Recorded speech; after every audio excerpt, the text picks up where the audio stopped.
Begoña, ¿cómo influyen las emociones en la crianza? ¿Por qué son tan importantes las emociones? En primer lugar, porque los seres humanos sentimos antes de pensar.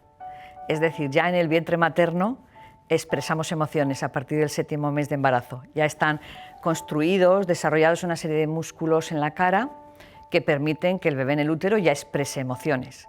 Entonces, sabiendo que venimos con 6 emociones básicas, lo que tenemos que hacer en familia, y los padres tienen que hacer y las madres, es educar esas emociones. Es decir, venimos como el potencial en bruto, ¿no? Como los colores, como tenemos los colores, pero alguien nos tiene que enseñar a pintar, a manejarlos, pues aquí igual. Pero hay otra, vamos a decir, otra causa por la cual son tan importantes.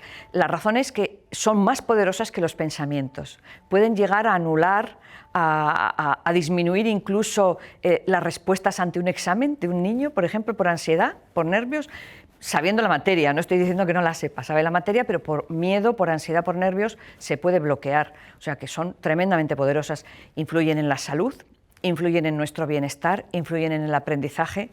En todas las relaciones humanas están presentes, querámoslas o no, están ahí. Y por lo tanto tenemos que aprender a gestionarlas, y eso se aprende desde pequeños, pero por eso son tremendamente importantes, porque somos seres que sentimos, pero tenemos que aprender a expresar eso que estamos sintiendo.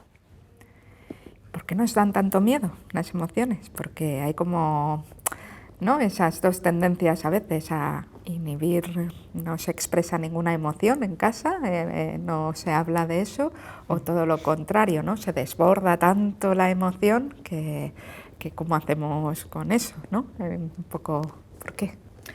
Dan miedo porque no se conocen. O sea, la clave está en que cuando vas conociendo cómo funciona el mundo emocional, ya te relajas. Luego, evidentemente, tienes que aprender estrategias para manejarlas, ¿no? Y que no te, vamos a decir así, que no te provoquen demasiado malestar, aunque hay algunas que es inevitable que nos provoque malestar, como la tristeza. A nadie le gusta estar triste, pero es inevitable. Estas emociones tienen funciones diferentes todas, es inevitable. ¿Qué es lo que pasa con ellas? Que en las familias normalmente hay dos tendencias. No son tan polares en algunas, pero hay dos tendencias. En un caso no se habla para nada de las emociones, solo se habla de lo que hacen los hijos, o qué notas sacan, o cómo se portan, o ya está. Y otras familias pues expresan lo que sienten, pero desde los adultos. Y como los adultos van expresando lo que sienten cuando llegan a casa, pues sí me ha pasado tal cosa en el trabajo, pues vengo enfadado por tal. Entonces los críos aprenden también a expresar y ellos, bueno, expresan lo que sienten, y los padres son los que tienen que ayudarles, ¿no?, a encajar esas emociones en su vida, o incluso a decirles, venga, no le des tanta importancia, olvídate ya de ella, ¿no? Darles estrategias adecuadas a la edad, por supuesto, para que esas emociones no, vamos a decir así, no les secuestren, porque existe el secuestro emocional de alguien que puede estar con una emoción todo el día, dando vueltas, dando vueltas, dando vueltas.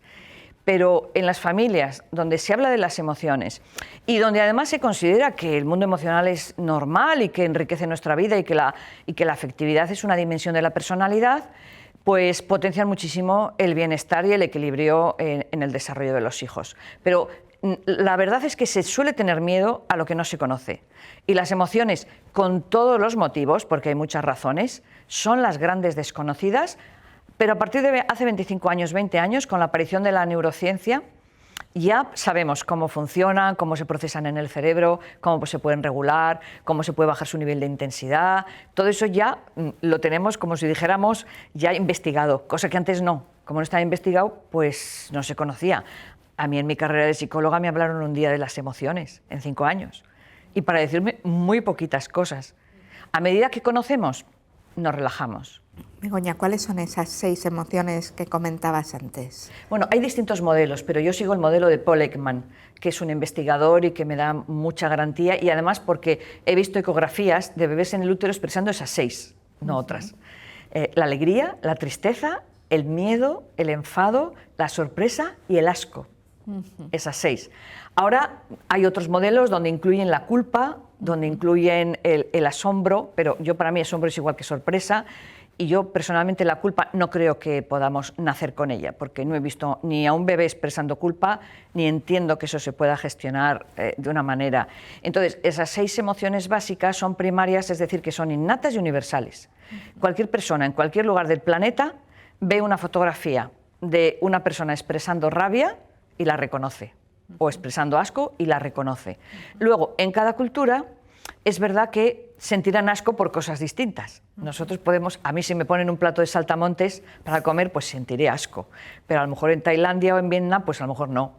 O sea que ya los detonantes de las emociones son distintas. Y luego hay unas emociones secundarias que son eminentemente culturales, que son la culpa, la vergüenza, el aburrimiento, los celos, la envidia. Esas emociones en algunas culturas ni existen. Nosotros además tenemos vergüenza y vergüenza ajena. En otras culturas no existe ni el término vergüenza ajena, no saben lo que es. Entonces, todo eso son ya emociones que surgen en entornos muy delimitados, que tienen mucho que ver con la educación, con la cultura y la sociedad en la que se desarrollan. Que están influyendo al final, ¿no?, en la sociedad o la cultura o la educación, en cómo desarrollamos. Claro, porque por ejemplo la culpa ha influido muchísimo en determinadas sociedades y en determinadas épocas. Y mucha gente no ha sabido gestionar la culpa y le ha provocado serios problemas psicológicos. Sin embargo, otras sociedades no tienen esa capacidad de sentir una culpa tan radical, ¿no? Y a lo mejor se centran más en la envidia, pero es que hay sociedades donde no sienten envidia. En el Amazonas hay tribus que no tienen ni siquiera la palabra, porque como lo comparten todo, ¿qué van a envidiar? Como cada uno es valorado por lo que es, ¿qué van a envidiar? Ni envidian nada del otro ni a otro, con lo cual no existe ese concepto.